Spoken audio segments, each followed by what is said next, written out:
This is Seth with Red Lantern Tours. I'm here with Aaron Burmeister. I say here, I'm in Fairbanks. He's in Nome, in his hometown. How's it going, Aaron?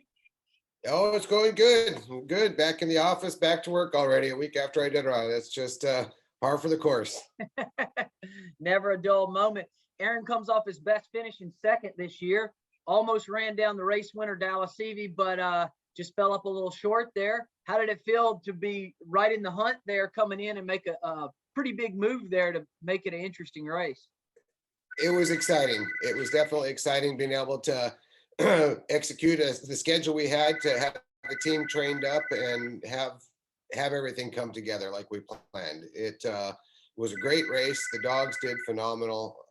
The schedule came together. We were a little bit short there at the end, but that's racing, and that's what we've been training for. That's what we've been building this team for. And it's not something you just decide to go out and do. We've had 20 Iditarods under our belt now, and a lot of experience. We've made a lot of mistakes over the years, and we've learned from those. And this year, putting that schedule together, the race plan that we did, the tune-up in the training prior to the race to set them up for it, it all worked out as good as could possibly be expected.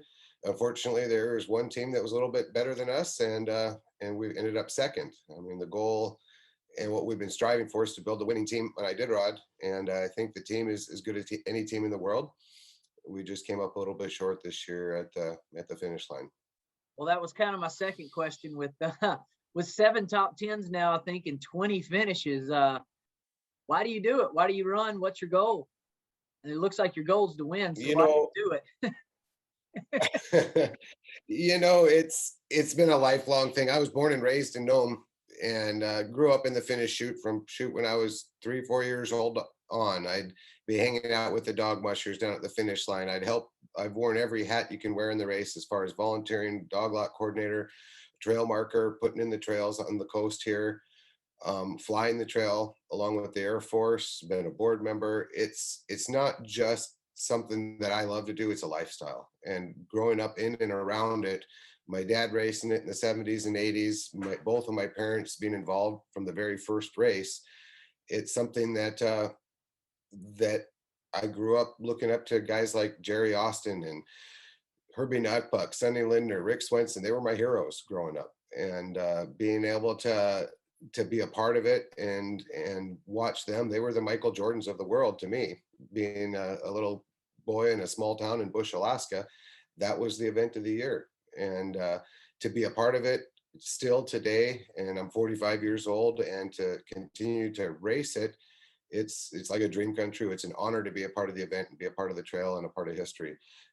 I certainly look forward to the days where we're not be racing it, but right now there's still that little chip on my shoulder. I've had a lot of great finishes, a lot of beautiful dog teams brought to the trail. We certainly haven't won it yet, and that's been a goal of mine. But at the same time, I've got a family that's growing up. My son is 12 years old. My daughter is 8 years old. My wife is very patient and very supportive. And the family is right there with us, and they love being a part of it. But at the same time, with the kids growing up, it's time for them to be a big part of the center of attention as well. Instead of dad being on the trail all winter long and training dogs, it's time to start focusing on more family activities. And as the kids are growing up, make them the center of attention. It's a challenge to balance working life with a full-time job, with a family and children, and racing dogs competitively. And that's a choice that I'm going to be making here in the next year or two. Is my goal is to race it one more time, be a part of the 50th anniversary, be able to finish in my hometown in Nome, and then hang it up. I'd still be a part of the event and volunteer and do anything I can for it, but being able to race competitively at the level that we have for the last 10 years is a whole another commitment. And so that's kind of where I'm at with our racing career. I love the event, love the sport, love being a part of it, but there's other priorities in life too, and there's life beyond Iditarod. I kind of tell people that Iditarod and the dog team is not my full-time job. It's not a professional musher. I'm a contractor. I'm a construction worker for a living, and the dogs are my hobby, and it's something that I love to do. It's something I'm good at.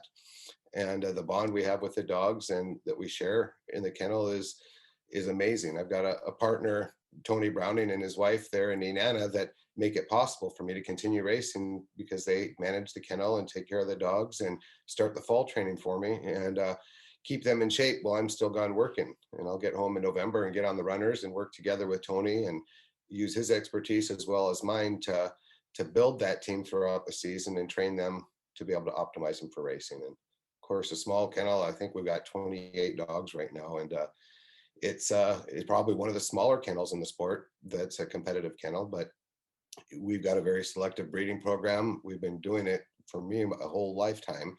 And so we've got experience at it, and we've got a very special group of animals at home. What does it feel like to be like everybody else and not finish in your hometown? That's one of the biggest questions this year. And I take the trail as we go along Iditarod 1 mile at a time. So I'm never focused on the finish line. I'm never focused on that next checkpoint. I'm focused on the next mile of trail ahead of the dogs.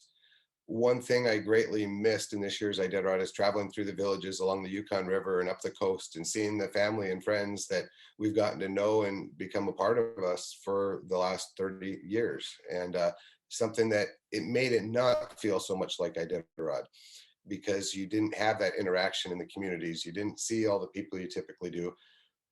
There was very few times the entire event this year that we were able to go indoors.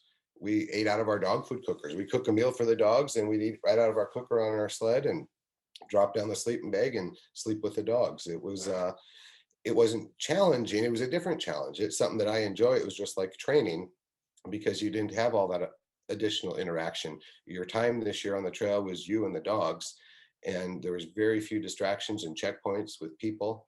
But at the same time, you miss those things. And not finishing in Nome was another challenge in itself, because that's my hometown. That's where I grew up, and that's one of my favorite parts of the race every year is coming up the coast and being able to crest Cape Nome 10 miles away and give myself that little cry with the dogs and that little emotional kickback that I spent all my childhood going up and over Cape Nome, and that's when you first crest the top of it and you can see the lights in Nome. And every Iditarod that I finished, it brings me back to my childhood and running that stretch of the trail as a 10-year-old kid with a 12-dog team and growing up, and the different experiences and runs just run through my mind in that last 10 miles to the finish line. And it kind of brings closure to the season.